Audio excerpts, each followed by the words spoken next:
देखो ध्यान से समझिएगा, जो आपका जो होता है अगला टॉपिक, जैसे आपको बताया गया था कि आपको पढ़ना है, कौन सा बात पढ़ना है, स्वशासन करने का मतलब पंचायत के बारे में ना, पंचायती राज्य व्यवस्था। तो ये जो जनरली पंचायती राज्य व्यवस्था जो होती है ये स्थानीय स्वशासन के अंतर्गत आता है। पंचायती राज्य व्यवस्था का संबंध ग्रामीण क्षेत्र से है और आपका एक नगरीय व्यवस्था जो होता है वो शहरी क्षेत्र से संबंध रहता है। तो पहली बात आई कि सर ये स्थानीय स्वशासन होता क्या है। देखिए कहने का मतलब है कि हम लोग जो रहते हैं या किसी भी देश में रहते हैं, इतने बड़े भूभाग पर, इतने राज्य पर एक प्रकार से एक व्यक्ति के द्वारा शासन किया जाना संभव नहीं है। पहले समझिए बात को, तब आपको समझ में आ जाएगा सारा मीनिंग। तो इसीलिए क्या किया गया है, सपोज दैट एक गांव की समस्या को आपको केंद्र के पास पहुंचाना है तो उसका एक मीडिएटर माध्यम होना चाहिए, तभी तो हर व्यक्ति का हर जगह सुनवाई तो नहीं होता है। तो वो छोटे छोटे जो हमारे देश की शासन व्यवस्था है वो एक साधारण व्यक्ति के पास पहुंचे, एक आम नागरिक के पास पहुंचे, इसीलिए एक स्थानीय स्वशासन की व्यवस्था की गई।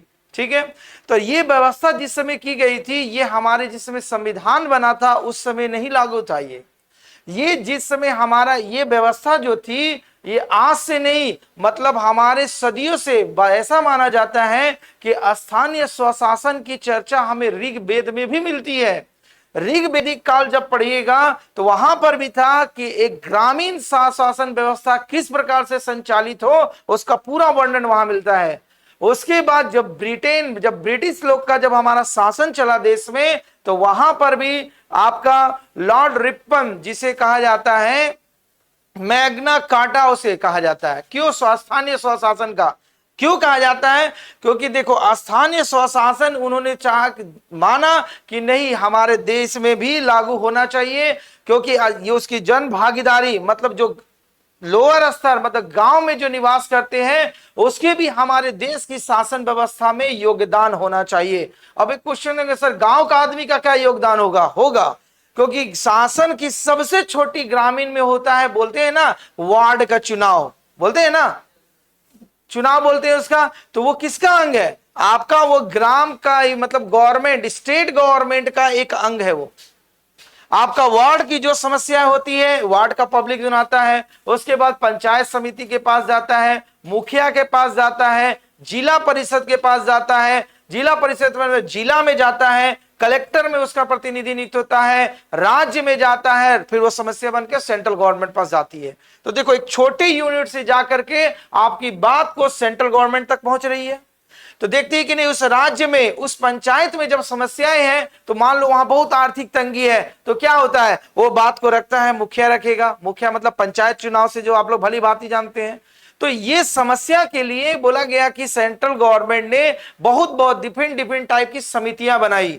समितियां इसलिए बनाई कि इसमें क्या क्या टाइम टू टाइम होने पर सुधार होना चाहिए, उसी प्रकार अलग अलग टाइम पर समितियां बनाई गई, जिसमें सबसे पहला नाम आएगा आपको बलवंत राय मेहता समिति।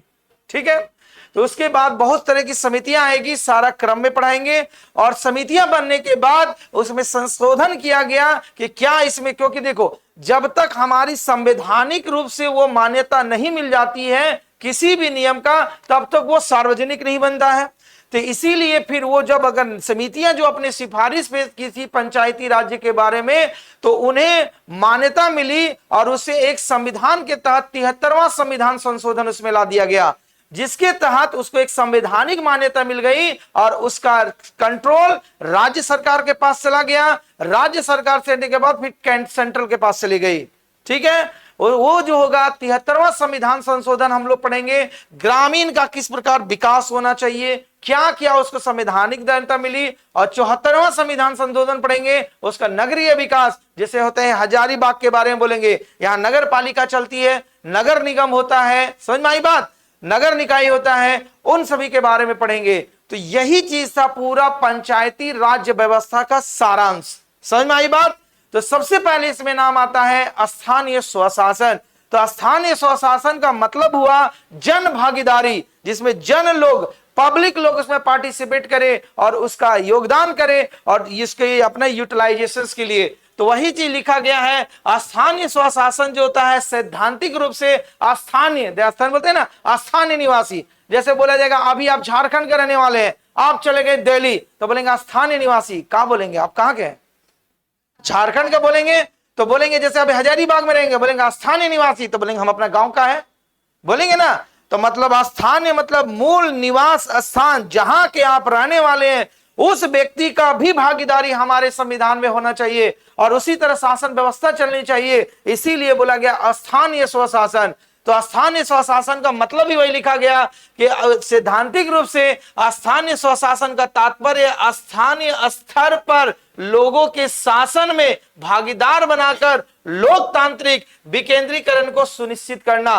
लोकतांत्रिक और विकेंद्री मतलब होता पावर को डिस्ट्रीब्यूट कर देना, में सबको लोकतांत्रिक का पावर मिलना चाहिए। तो बोलेंगे सर लोकतांत्रिक पावर कैसे? बोले नहीं, संचायत आपका जो पंचायत में होगा उसमें एक पंचायत सेवक का पोस्ट होता है, वो राज्य का प्रतिनिधि का सेवक का काम करेगा। आपका राज्य सरकार का आंख कान नाक वही होता है, ठीक है। हर पंचायत में पंचायत सचिवालय होता है, देखिएगा, ठीक है। हर पंचायत जहां जहां पंचायत होगा वहां लिखा रहेगा पंचायत सचिवालय, ठीक। जिला में जाएंगे तो जिला सचिवालय रहता है, राज्य में जाएंगे राज्य सचिवालय रहता है, तो सब का वो कंट्रोल होता है। तो क्रमबद्ध चलेंगे तो सबसे पहले बात आई वही स्थानीय स्वशासन का मतलब ही हुआ जिसमें जन मन में स्थानीय लोगों का भागीदारी किस तरह लोकतांत्रिक रूप से हो, उसी को कहा जाता है स्थानीय स्वशासन। समझ में आ गया स्थानीय स्वशासन? अब स्थानीय स्वशासन दो भाग में बट गया है आपका। देखिए, एक ग्रामीण क्षेत्र के लिए बना हुआ स्थानीय स्वशासन और दूसरा किसके लिए बना है? नगर क्षेत्र के लिए। ग्रामीण क्षेत्र का मतलब जो गांव में निवास करने वाले व्यक्ति और जो शहर में निवास करते हैं उसे नगरीय क्षेत्र कहा जाता है। समझ में आई बात? तो आपसे क्वेश्चन पूछ दिया जाए स्थानीय स्वशासन कितने भाग में विभाजित हुआ है? दो भाग में। कौन कौन सा?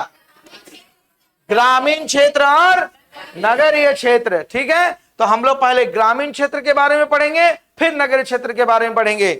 आइए देखिए, ग्रामीण क्षेत्र का जो सबसे छोटी लोकतांत्रिक इकाई होती है वो ग्राम पंचायत होती है। हर गांव में एक पंचायत की व्यवस्था की गई है। अपने अपने गांव से होंगे तो पंचायत का नाम पता है ना, ठीक। जानना, देखिए ये एक जनरल है कि आप कितने कॉन्शियस आपका माइंड है, ये नहीं कि वो पूछेगा तभी है, जानना जरूरी है। आप बोलेंगे हम कौन सा राज्य में रहते हो, मुख्यमंत्री का नाम नहीं पता, बोले मुख्यमंत्री का नाम पता, आपको जानना जरूरी है। तो देखिए, ग्राम का सबसे छोटा यूनिट ग्राम पंचायत होता है। ग्राम पंचायत से ऊपर जाएंगे तो क्या है, ब्लॉक लेवल पर जाएंगे कि जो ग्राम पंचायत हो नहीं होगा काम, फिर ब्लॉक पर बढ़ेंगे। ब्लॉक से जाएंगे कहां पर? जिला में जाएंगे और जिला से फिर राज्य में चले जाएंगे। तो ग्राम क्षेत्र का सबसे छोटा यूनिट क्या होता है?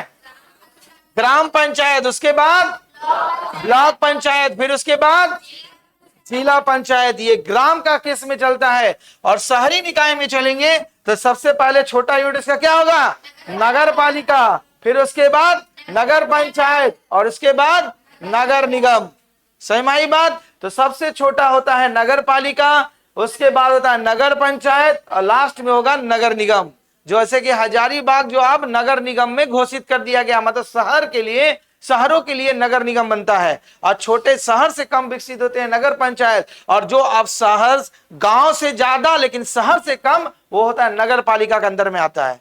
तो सबसे पहले ग्राम का नगर पालिका के अंदर में लिया जाता है, फिर नगर पंचायत में, फिर देखा जाता है अब इसको कॉर्पोरेशन के अंदर में नगर निगम के लिए में लिया जाता है, ठीक। तो नागरिक क्षेत्र का सबसे छोटा यूनिट क्या है बोलिए? नगर पालिका, उसके बाद नगर पंचायत, उसके बाद नगर निगम। इसको नहीं भूलिएगा।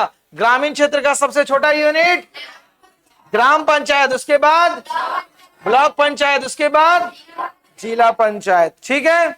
आइए अब आइए उसके बाद इसका मुख्य बातें समझिए। पहला पॉइंट वही लिखा गया है कि भारतीय ग्रामीण प्रशासन हेतु पंचायती को व्यवस्था का उल्लेख जो आपको बोले गए थे ऋग्वेद में।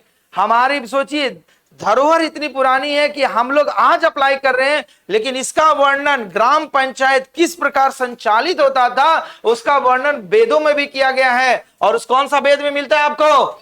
ऋग्वेद में मिलता है। तो अगर आपसे पूछ दिया जाए कि भारतीय ग्रामीण पंचायत का वर्णन किस वेद में मिलता है तो उस वेद का नाम याद रखिए, कौन सा वेद में? ऋग्वेद में मिलता है। उसके बाद बताया गया कि ब्रिटिश ने जब हमारे देश पर शासन किया था उस समय भी उन्होंने एक व्यवस्था को लाई थी। तो वो देखिए, ब्रिटिश शासन काल में भारत के तत्कालीन गवर्नर लॉर्ड मेयो ने प्रशासनिक दक्षता लाने के लिए उसने सबसे पहले 1870 ईस्वी में शहरी नगर पालिका का वर्णन किया है, के लिए निर्वाचित प्रतिनिधियों की अवधारणा प्रारंभ की। मतलब उस शहर को पहले स्टार्ट किए थे। उस कौन सा वाइसराय का नाम था क्या? Lord Mayo. Viceroy Lord Mayo ने 1870 ईस्वी में ब्रिटिश के शासनकाल में वो क्या शहरी नगर पालिका का बात रखा या निर्वाचित प्रतिनिधि को नियुक्त किया। तो अगर शहरी नगर पालिका की बात की गई जाएगी ब्रिटिश टाइम में, तो इंडिया में कौन लाए थे? Lord Mayo. कब लाए थे? 1870 ईस्वी में वाइसराय लॉर्ड मेयो ने लेकर के आया था क्या? शहरी नगर पालिका को। और ग्रामीण प्रशासन को जो लेकर आने वाले थे उनका नाम था लॉर्ड रिपन। कब लाए थे? 1862 ईस्वी में। देख लीजिए, जिसे भारतीय स्वशासन संस्था का मैग्ना कार्टा कहा जाता है। तो आपसे पूछेगा क्वेश्चंस, वेरी वेरी इंपॉर्टेंट, कि भारतीय पंचायती व्यवस्था का या भारतीय स्वशासन व्यवस्था का मैग्ना कार्टा किसे कहा जाता है? तो याद रखिएगा, लॉर्ड रिपन। किसका नाम? लॉर्ड रिपन को याद रखिएगा। मैग्ना कार्टा कहने का मतलब है ऐसी व्यवस्था जो फर्स्ट टाइम किसी के द्वारा लॉन्च की गई और वो जन साधारण के लिए सर्वमान्य हुआ, उसी को कहा जाता है मैग्ना कार्टा। ये एक लैटिन वर्ड है, ठीक है। तो भारतीय स्वशासन व्यवस्था का मैग्ना कार्टा किसे कहा जाता है? लॉर्ड रिपन को। वो कब लाए थे व्यवस्था को भारत में? 1882 ईस्वी में। और नगरीय व्यवस्था को लाने वाले व्यक्ति कौन थे? Lord Mayo. ये कब लेकर के आए थे? तो देखिए, 1870 के बाद 1882 में, मतलब 12 साल के अंतराल के बाद इन्होंने ग्रामीण व्यवस्था को लेकर के आए थे। सही में आई बात? तो उसके बाद देखिए, नगरीय बोला स्थानीय संस्थाओं के साथ साथ देखो ग्राम पंचायतों का, ग्राम पंचायत, न्याय पंचायत और जिला स्तर पर जिला बोर्ड का गठन का प्रस्ताव रखा। मतलब जिस प्रकार शहर में व्यवस्था की जाती है उसी प्रकार स्वशासन गांव लेवल पर भी होना चाहिए। तो उसकी जो अवधारणा प्रस्तुत की, उसे किसने प्रस्तुत की थी? लॉर्ड रिपन ने की थी। उन्होंने इस बात पर रखा जिस प्रकार शहर में व्यवस्था होती है उसी प्रकार ग्राम में ग्राम पंचायतों की व्यवस्था होनी चाहिए, ग्राम में न्यायालय होनी चाहिए। जिस प्रकार का आपका देखते हैं जिला में न्यायालय होती है, तो ग्राम में न्यायालय की व्यवस्था की जानी चाहिए, जिसको आप लोग बोलते हैं क्या? पंचायत समिति बोलते हैं ना। ग्राम में होता है पंचायत समिति का चुनाव। तो मतलब जितना भी छोटी छोटी न्यायिक मामले होते हैं उसका निवारण जो करते हैं वो पंचायत समिति के द्वारा होता है। और उसका वित्तीय अधिकार क्षेत्र होता है 10,000 रुपए तक। और 10,000 रुपए तक की मामला का अगर वित्त का प्रावधान है तो वहां तक वो न्यायालय कर सकता है। उसके अलावा होगा तो फिर आगे वो कोर्ट में भेजेगा। इसके अलावा गांव की जो छोटी छोटी समस्या होती है वो मुखिया का पास नहीं जाता है, वो पंचायत समिति के पास समाधान होता है, क्योंकि न्यायिक अधिकार उसी के पास मिला हुआ रहता है। समझ में आई बात? तो याद रखिए, इसीलिए क्या होता है, जब चुनाव होगा तो वहां होगा वार्ड का चुनाव होगा, पंचायत समिति का चुनाव होगा, मुखिया का चुनाव होता है, फिर उसके बाद जिला परिषद का चुनाव होता है। जिला परिषद मतलब हर ब्लॉक में एक जिला परिषद गठित किया जाता है। मतलब उस ब्लॉक की समस्या को जिला स्तर पर लेके कौन जाएगा? जो जिला परिषद का सदस्य होगा। ठीक, वार्ड की समस्या को लेकर कौन जाएगा? जो वार्ड का सदस्य होगा। इसीलिए हर वार्ड में एक एक प्रतिनिधि उस वार्ड का नियुक्त किया जाता है। उस वार्ड को लेकर के जाएगा ग्राम पंचायत में, और ग्राम पंचायत की जो समस्या होगी उसको कहां लेकर के ग्राम मुखिया जाएगा? ब्लॉक में लेकर के जाएगा। और ब्लॉक की जो समस्या होगी वहां पर भी प्रमुख एक नियुक्त होता है, पंचायत समिति का प्रमुख होता है, वो भी अपने बात न्यायिक बात को जिला पर लेके जाता है। कौन सा समझ में आई बात? तो एकदम समझ जाइए, जीरो लेवल्स पे कॉन्सेप्ट चलता जाएगा, कोई दिक्कत नहीं। तो फाइनली रिमाइंड कर लीजिए, हमारे भारत में प्रशासनिक व्यवस्था का वर्णन किस वेद में मिलता है? अरे बोलो, किस वेद में? ऋग्वेद में मिलता है। और ब्रिटिश टाइम में नागरिक व्यवस्था का शुरुआत कौन सा आरंभ, सबसे पहले किसने आरंभ किया था? लॉर्ड मेयो ने। याद रखिए, कब स्टार्ट किए थे वो? 1870 में। और भारतीय स्वशासन का मैग्ना कार्टा किसे कहा जाता है? लॉर्ड रिपन को। कब किए थे ये? 1882 में। अगर इतना याद हो तो 3 क्वेश्चन रिजर्व पंचायती राज व्यवस्था का आपका आइए अगली बात देखिए, जब आपका वही लिखा गया था, रिपीट किया गया लाइन कि लॉर्ड रिपन को 1882 ईस्वी में संकल्प स्थानीय स्वशासन के लिए मैग्ना कार्टा की हैसियत से रखा गया। मतलब उन्होंने वो भारत में स्वशासन का शुरुआत किया, इसीलिए 1882 ईस्वी में, तो इसीलिए उनको एक उपाधि मिली मैग्ना कार्टा का। उसके बाद बोला गया रिपन को भारत का स्थानीय स्वशासन का पिता भी कहा जाता है। देखिए दूसरा क्वेश्चन, मैग्ना कार्टा नहीं बोला जाएगा तो आपसे एग्जामिनर पूछा जाएगा भारत में स्थानीय स्वशासन का पिता किसे माना जाता है? लॉर्ड रिपन को। किसे माना जाता है? लॉर्ड रिपन को। उसके बाद बोला गया देखिए पंचायती राज व्यवस्था, जब हमारे देश में पंचायती राज व्यवस्था हुई, समितियां बनी, तो उसे सबसे पहले लागू किया गया जब हमारा देश आजाद हुआ। जब हमारा देश आजाद हुआ मतलब स्वतंत्र हुआ, तो वो 2 अक्टूबर 1959 ईस्वी को भारत के प्रथम प्रधानमंत्री कौन थे? पंडित जवाहरलाल नेहरू। मतलब स्थानीय स्वशासन को लागू करने वाले हमारे देश स्वतंत्र भारत के प्रथम प्रधानमंत्री पंडित जवाहरलाल नेहरू ने लागू किया था। और वो डेट को याद भूलिएगा नहीं, महात्मा गांधी का बर्थडे कितना था? 2 अक्टूबर 1959 ईस्वी को लागू किए थे। और वो कहां लागू किए थे? राजस्थान के नागौर जिला में। एग्जामिनर यही पूछेगा पहले क्वेश्चन कि भारत में पंचायती राज व्यवस्था स्वतंत्र भारत में कब लागू और किस जिला में किया गया? तो कहां, किस राज्य में? राजस्थान में। कहां पर? नागौर में। कब? 2 अक्टूबर 1959 को। 2 अक्टूबर महात्मा गांधी का बर्थडे याद रखिएगा, भूलिएगा नहीं। तो 2 अक्टूबर 1959 ईस्वी को राजस्थान के नागौर जिले में स्वतंत्र भारत की स्वतंत्रता के बाद प्रथम पंचायती राज्य व्यवस्था को लागू किया गया। ठीक है, पहला और दूसरा बहुत इंपॉर्टेंट होता है। पहला जब हुआ राजस्थान के नागौर जिला में, तो देखिए फिर 11 अक्टूबर 1959, देखिए 2 अक्टूबर के कितने दिन बाद? 9 दिन के बाद 11 अक्टूबर 1959 ईस्वी को पंडित नेहरू ने पुनः आंध्र प्रदेश राज्य में पंचायती राज व्यवस्था, तो आंध्र प्रदेश का कौन सा जगह पर? महबूब नगर। हाँ याद रखिएगा, नहीं लिखे हैं महबूब। ठीक है, महबूब नगर में वो ये हुआ था जिला में, महबूब नगर जिला, महबूब जिला का नाम ये है। ठीक है, कहां पर? आंध्र प्रदेश राज्य के महबूब जिला में। तो जिला आपसे नहीं पूछा जाता है, लिख देते हैं क्योंकि पहला वाला इंपॉर्टेंट होता है, भूलिएगा नहीं। महबूब का नाम भूल जाइएगा नहीं। ठीक है, तो कब? 11 अक्टूबर 1959 में कहां पर लागू किया गया था? आंध्र प्रदेश में। समझ में आई बात? तो आपसे क्वेश्चन, पहला क्वेश्चन आएगा भारत स्वतंत्रता भारत में पहली बार पंचायती राज व्यवस्था किस राज्य में लागू किया गया? राजस्थान में। दूसरी बार आंध्र प्रदेश। पहली बार कब लागू किया गया? कौन सा? दूसरी बार 11 अक्टूबर 1959 को। ये डेट भी पूछता है, शहर भी पूछता है और जिला भी पूछता है। तो पहला वाला जिला बता दिए, दूसरा जिला है आपका महबूब जिला। ठीक है, कोई दिक्कत नहीं।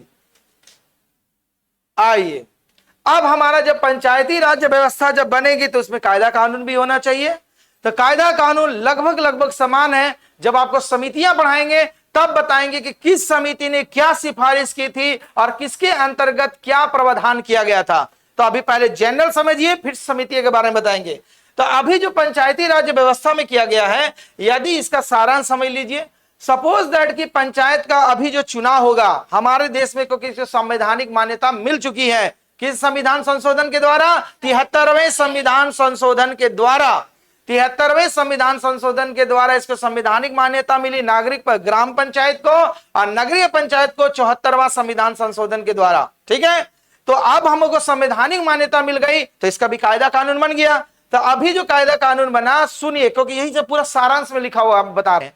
तो क्या हुआ, कोई भी अगर पंचायत स्तर पर चुना जाता है, चाहे वो पंचायत ये मुखिया चुने या पंचायत समिति का सदस्य हो, उनका कार्यकाल 5 साल का होगा। कितना साल का होगा?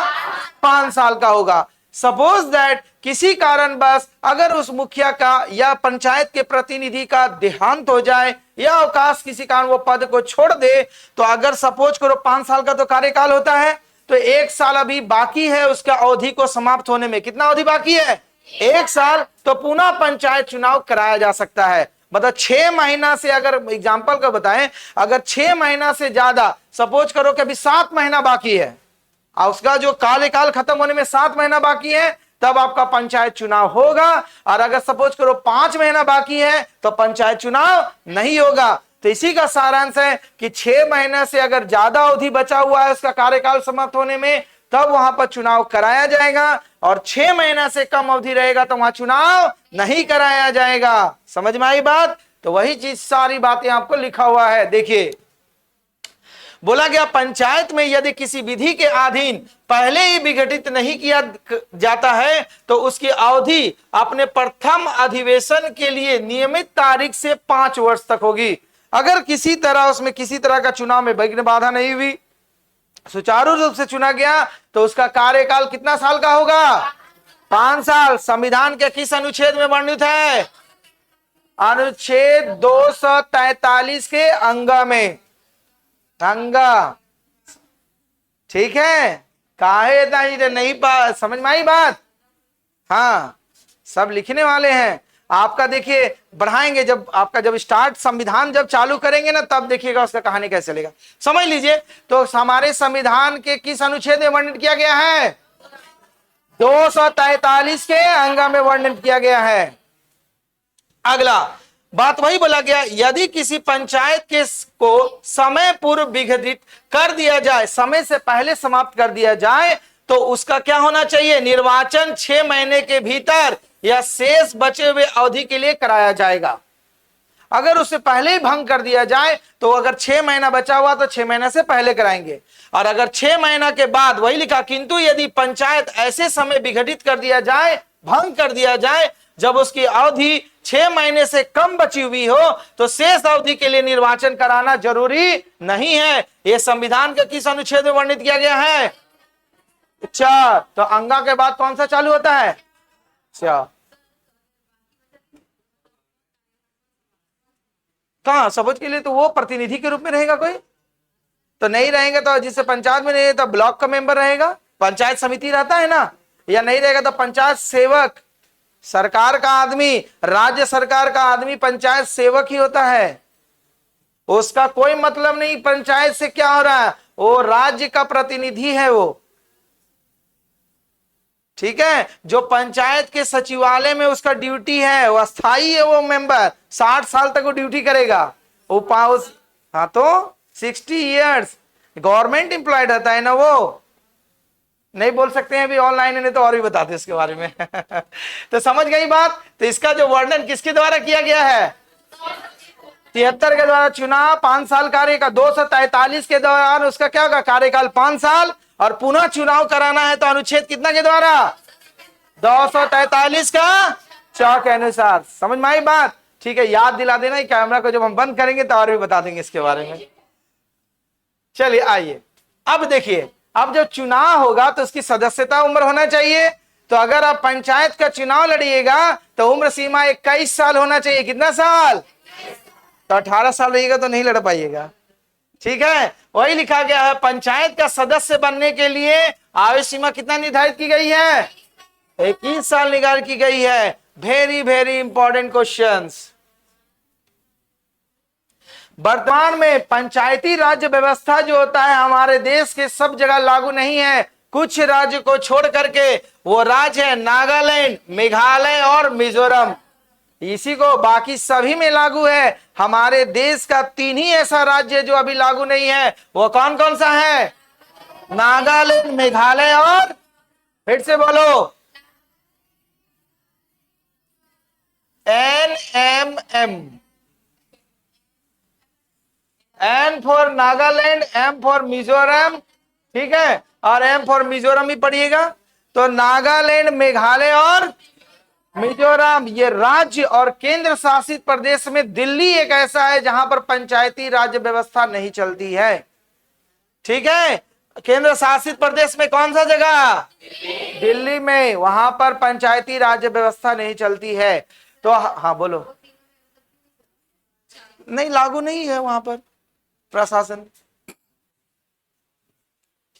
ठीक है, तो पंचायती राज्य व्यवस्था कहां का, कौन कौन सा राज्य में नहीं है? अरे आवाज भी नहीं आता है, कैसे बोलता है? फिर से बोलो। मिजोरम। तब तो आवाज आना चाहिए। और केंद्र शासित प्रदेश में कौन सा जगह? दिल्ली। अब आया साउंड। आइए, वेरी वेरी इंपॉर्टेंट क्वेश्चंस, यहां भी एग्जाम में क्वेश्चन पूछेगा आपका। अब जब हमारे देश में पंचायती राज व्यवस्था आई तो ये बात जानो, कोई भी चीज नया लागू करने के लिए पहले समिति बनाई जाती है, कमेटी बनाई जाती है। वो कमेटी क्यों बनाई जाती है? कि अगर हम कोई नया सिस्टम को लाएं तो उस सिस्टम को लाने के लिए किस प्रकार की क्या क्या नियम कानून तरीका होना चाहिए, उसी तरीका के लिए गवर्नमेंट के द्वारा समिति गठित की गई। गवर्नमेंट के द्वारा समिति बनाई गई, जिस समिति में पंचायती राज व्यवस्था की जो परिकल्पना की गई थी, उस परिकल्पना में सबसे पहले जो समिति बनाई गई थी उन्हीं का नाम था बलवंत राय मेहता समिति। जो कब गठित की गई थी? एकदम नाम और डेट तोता का तरह रट जाना है। पहली पंचायती राज व्यवस्था का सुधारीकरण करने के लिए कौन सी समिति गठित किया गया था? आवाज ही ऊंचा करके बोलो। बलवंत राय मेहता समिति। कब? 1957 में। ठीक है, पहली समिति गठित होने के बाद दूसरी समिति गठित की गई। उस समिति का नाम क्या था? अशोक मेहता समिति। कब गठित किया गया था? 1977 में। दूसरी समिति का नाम क्या है? अशोक। लड़का लोग खाना खा के नहीं आए हैं, लड़की लोग उल्टा हो गया, ये लोग खाना नहीं खाई चिल्लाती है, और लड़का लोग बोलवे कर रहा था, हम क्या बोले। अगर यहां नहीं बोल पाओगे तो जीके जीएस घर में कभी नहीं याद होगा, क्योंकि बोलने का भी एक कला है। बोल रहे हो तो कम से सुन रहे, बोल रहे, दिमाग एकदम कॉन्सेंट्रेट, भूलोगे नहीं। अरे क्लास में पढ़ रहे थे। हाँ, तो इसीलिए तो आपका मेरा मेन मोटो ये कि आपको क्लास में ही पूरा जीके रटवा देना। घर में जाकर के रिवीजन थोड़ा से भूल गए तो यूट्यूब पर डाल देते, इसलिए ना पूरा पढ़ो। तो अगर इतना जाने के बाद फिर लिखो यूट्यूब से, फिर समझो, नहीं यार फिर क्लास में पूछेंगे, इतना प्रक्रिया घुमा देंगे कि आपको याद करने का एक्स्ट्रा जीके पर दरकार नहीं पड़ेगा। कौन से सही माई? तो यहां बोलना नहीं तो खाना खा के यार, नहीं तो पानी पीजिए और बोलिए। हाँ, तो क्या हुआ? नामकरण कर दे, फेमस हो जाइएगा। चलिए, तो पंचायती राज व्यवस्था जो होता है सबसे पहले किस समिति के द्वारा बनाई गई थी? बलवंत राय मेहता समिति। कब गठित की गई थी? 1957। दूसरी समिति का नाम क्या था? अशोक मेहता समिति। कब? 1977। तीसरी समिति का नाम था PBK रॉय समिति। ठीक है, अगर पूरा नाम नहीं याद रखेगा तो BK रॉय याद रहेगा। ठीक है, BK रॉय। हाँ, BK रॉय या पूरा नाम है PBK रॉय समिति। कब गठित की गई थी? 1985। तीसरी समिति। चौथी समिति बहुत इंपॉर्टेंट है, यही समिति को पहला मान्यता मिल गया, कंफर्मेशन। LM सिंघवी समिति। कौन सा समिति है? कब गठित की गई थी? 1986 में। कौन समिति? तो आपसे पूछा जाएगा सिंघवी समिति का गठन कब किया गया था? 1982, 83, 84, 85, 86। तो इसीलिए 1986, क्योंकि समिति भी पूछता है और डेट भी पूछता है, तो इसीलिए दोनों याद रखना जरूरी है आपको। समझ में आई बात? Final round. बलवंत राय पहली समिति का नाम कब गठित किया गया था? 1957। दूसरी समिति का नाम अशोक मेहता समिति। कब? 1977। तीसरी समिति का नाम PBK रॉय समिति। कब? 1985। अंतिम अगली समिति का नाम LM सिंघवी समिति। कब? 86। ठीक है, इसके अलावा दो समिति है जो इतनी इंपॉर्टेंट नहीं है, यहां तक इंपॉर्टेंट है। ठीक, उसके बाद हमारा जो पंचायती राज व्यवस्था को संवैधानिक मान्यता मिलनी चाहिए, तो वो संवैधानिक मान्यता जो मिली वो कौन सा संविधान संशोधन के द्वारा? 73वां संविधान संशोधन। जो कब किया गया था? 1993। कौन सा संविधान संशोधन? 73वां संविधान संशोधन। कब? याद हो गया होगा। 5 से 6 क्वेश्चन रिजर्व, कोई आपको हिला नहीं सकता है। तो भारतीय सुशासन व्यवस्था का मैग्ना कार्टा किसे कहा जाता है? लॉर्ड रिपन को। नागरिक व्यवस्था का भारत में प्रारंभ किसने किया था? लॉर्ड मेयो ने। कब किया था? 1900। आइए अब आएंगे बलवंत राय मेहता समिति के बारे में। अब देखो जो समिति बनी, जो हमारे देश में जो समितियां बनी, ध्यान से समझिए, ठीक है। जो समितियां बनी तो उस समितियों ने अपनी सिफारिश रखी कि ग्राम पंचायत को अगर आप बनाना चाह रहे हैं, ठीक है, पंचायत ग्राम पंचायत नियम, तो उसमें क्या क्या होना चाहिए, उन्होंने अपनी बात कमेटी ने रखा। तो सबसे पहले कमेटी जो होता है बलवंत राय मेहता समिति, जो सबसे ज्यादा पॉपुलर हुआ। इनका पॉपुलर होने की वजह ये थी कि पहली समिति तो गठित की गई थी, इन्होंने माना कि जो पंचायत को 3 स्तर में बांटा जाना चाहिए, एक ग्राम स्तर पर, एक ब्लॉक स्तर पर, एक जिला स्तर पर। इसीलिए आपसे क्वेश्चन भी पूछा जाता है कि भारत में सर्वप्रथम त्रिस्तरीय पंचायत व्यवस्था का शुभारंभ किस समिति ने किया था? तो नाम रखेगा बलवंत राय समिति। और अंतिम जो था सिंघवी समिति ने भी यही सिफारिश किया था। समझ में आई बात? तो इसीलिए देखिएगा हमेशा क्वेश्चन में आप बढ़ते आएंगे, सुनते आएंगे बलवंत राय मेहता समिति, पढ़ते हैं ना। तो इन्हीं समिति को सबसे पहले प्रारंभ में लाया गया था। तो वही बोला गया है कि योजना आयोग द्वारा नियुक्त, योजना आयोग समझते हैं ना, योजना आयोग अब जो भांग होकर के अब क्या बन गया है, ठीक है, वित्त आयोग बन गया है, जिसका प्रधान आपका ये बना है, प्रधानमंत्री रहते हैं। तो बोला गया है योजना आयोग द्वारा नियुक्त इस समिति का प्रमुख उद्देश्य उन कारणों का पता लगाना, मतलब कारण पता लगाना जब आप समिति बना रहे हैं, कि सामुदायिक विकास के कार्यक्रमों की संरचना और कार्य प्रणाली में सफलता में बाधक थी। इस समझता के प्रमुख अनुशंसा निम्नलिखित है। मतलब जो कार्य समिति बनाई गई, आप समझ के बना रहे हैं, तो उसमें क्या बाधाएं आएगी, उसका समाधान क्या किया जाए, किस प्रकार किया जाए, इसके लिए उन्होंने एक समिति बनाई। पहला उसी का नाम था बलवंत राय मेहता समिति, जो कब लाया गया था? 1957 में। तो उन्होंने क्या बात रखी? उन्होंने बोला कि लोकतांत्रिक विकेंद्रीकरण और सामुदायिक विकास कार्यक्रमों को सफल बनाने हेतु पंचायती राज व्यवस्था को शीघ्र प्रारंभ किया जाना चाहिए। मतलब अगर आप देश में लोकतांत्रिक व्यवस्था चाहते हैं, उसका विकेंद्रीकरण चाहते हैं, तो हमारे देश में पंचायती राज व्यवस्था को लाना होगा। ठीक है, ये बात को किसने रखी थी? बलवंत राय मेहता समिति ने रखी, पहली बात। दूसरी बात उन्होंने रखी ये कि पंचायतों को त्रिस्तरीय संरचना होना चाहिए, जो सबसे इंपॉर्टेंट है और एग्जाम में यही पूछा जाता है।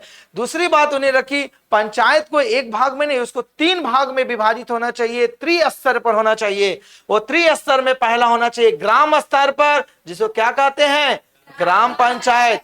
दूसरा जो मध्य स्तर है वो किस लेवल पर होना चाहिए?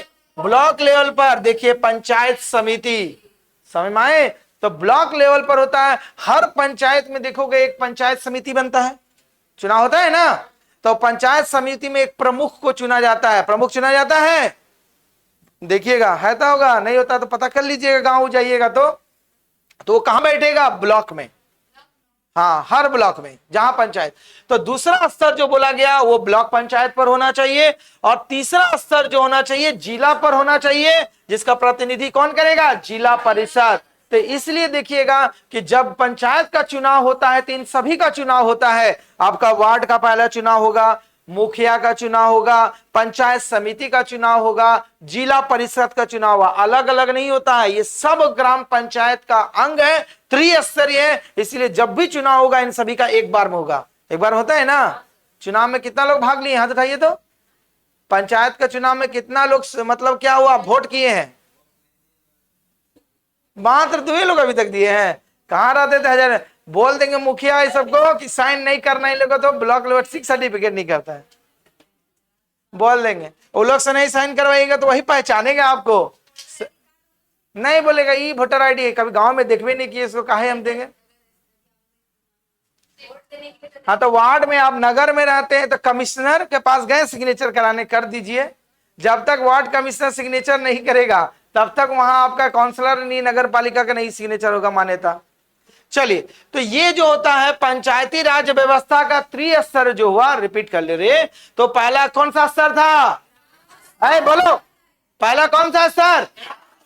ग्राम स्तर, ग्राम पंचायत के लिए। दूसरा क्या है? मध्यवर्ती स्तर, किसके लिए? बोलो, किसके? ब्लॉक पंचायत और पंचायत समिति। और तीसरा स्तर क्या है? जिला परिषद, जिसको उच्च स्तर कहा जाता है। ठीक है, अगला, सरकार का इसमें न्यूनतम हस्तक्षेप हो और वह केवल निरीक्षण, मार्गदर्शन और उच्च स्तर की योजना बनाने तक ही स्वयं को सीमित रखे। मतलब इसमें सरकार नहीं करेगा, ये जब जो बताएंगे, सुझाव देंगे, उसी सुझाव का पालन किया जाएगा। ये नहीं कि वो सरकार होगा, किसी राज्य सरकार वो लागू करा दे, बात नहीं। तो इसीलिए बोला गया इसमें सरकार का हस्तक्षेप निम्न होना चाहिए। अगर सपोज करो एक वार्ड की समस्या है तो वार्ड का मेंबर जो बोलेगा उसी को मान्य होगा। जो एक मुखिया जो बताएगा ग्राम का, उस मुखिया की जो बात रखेगी उसी को समझा जाए सत्य। ये बात बलवंत राय मेहता समिति में रखी। इसीलिए बोला गया इसमें सरकार का हस्तक्षेप निम्न होगा, इसलिए कि वित्तीय फंड तो राज्य सरकार ही देगी ना। राज्य सरकार देगी ग्राम पंचायत में, तो जिस पंचायत को ज्यादा फंड वहां ज्यादा काम होता है, जिस पंचायत में कम फंड मिलता है वहां कम काम हो पाता है। ठीक है, तो वही बोला गया, बलवंत राय मेहता समिति ने यह बात रखी कि सरकार का इसमें हस्तक्षेप निम्न होना चाहिए, न्यूनतम होना चाहिए, कम से कम होना चाहिए। और वो होंगे तो केवल निरीक्षक और मार्गदर्शक के रूप में होना चाहिए। तो निरीक्षक के लिए आपको बोले ना, पंचायत सेवक का नियुक्त कर दिया जाता है। किसका निरीक्षक करना चाहिए? कोई बजट होगा, पास होगा, वो बनाएगा बजट, तभी राज्य सरकार के पास जाएगा। कौन से सही मारी बात? ऐसे नहीं कि आप मुखिया लिख दिए कि 5-10 लाख का टेंडर चाहिए, वो टेंडर कहाँ आएगा? पंचायत सचिव देगा। पंचायत सचिव में देखो हर प्रखंड में ब्लॉक डेवलपमेंट ऑफिसर रहता है, बीडीओ रहता है, वो फिर उसको टेंडर को देखता है, बजट बनाता है, राज्य सरकार को भेजता है, तब पहुंचता है। कौन सा सही मारी है ना? तो इस प्रकार से यह प्रावधान चलता है। तो वही बोला गया इसके सरकार का हस्तक्षेप निम्न होगा, लेकिन निरीक्षक और मार्गदर्शक के रूप में काम करेगा। जहां पर सरकार का प्रतिनिधि के रूप में ब्लॉक लेवल पर बीडीओ काम करता है, पंचायत लेवल पर पंचायत सचिव, पंचायत सेवक होते हैं। सहमाई बात? आइए, इसके बाद इन्होंने बताया जो सबसे पहले जब ये व्यवस्था को लागू किया गया था, देखिए बलवंत राय मेहता समिति जो हुआ था कब आया था? 57 में आया था। और पहली बार पंचायती राज व्यवस्था कब लागू की गई थी? 2 अक्टूबर 1959 ईस्वी में। कहा? राजस्थान के नागौर जिले में। तो बलवंत राय मेहता समिति ने अपनी सिफारिश जब पेश की तो इसे सर्वप्रथम लागू कर दिया गया था। 57 में इन्होंने सिफारिश की और 59 में पहले लागू किया गया। 2 अक्टूबर 1959 ईस्वी में जो तत्कालीन उस समय के प्रधानमंत्री पंडित जवाहरलाल नेहरू थे, उन्होंने लागू किया। कहां ट्रायल के लिए? राजस्थान के नागौर जिले में लागू किया। और 11 अक्टूबर 1959 ईस्वी को आंध्र प्रदेश में, फिर 1960 में फिर उड़ीसा, बंगाल, बिहार, ये सभी जगह पर लागू कर दिया गया। समझ में आई बात? क्रमबद्ध तरीका से। तो 2 डेट महत्वपूर्ण है, इसी 2 डेट के बारे में बताएं। पहला डेट आपको पता ही है, कब लागू किया गया था? 2 अक्टूबर 59 ईस्वी को। कहां पर? नागौर जिले में। दूसरी बार 11 अक्टूबर 19। कहां पर? आंध्र प्रदेश में। ठीक है, चलिए। हाँ, महबूब बोले थे ना, मिला। कौन सा जिला? महबूब जिला। ये नहीं पूछता है, लिख दिए तब पर भी अगर आ गया तो बोल दीजिएगा, दूसरा 2 जिला था। ठीक, तो यहां तक समझ में आया? कोई दिक्कत, कोई असुविधा? बस यहीं तक, कार्रवाई समाप्त। धन्यवाद। फिर अभी इसका आगे का टॉपिक बताएंगे कल।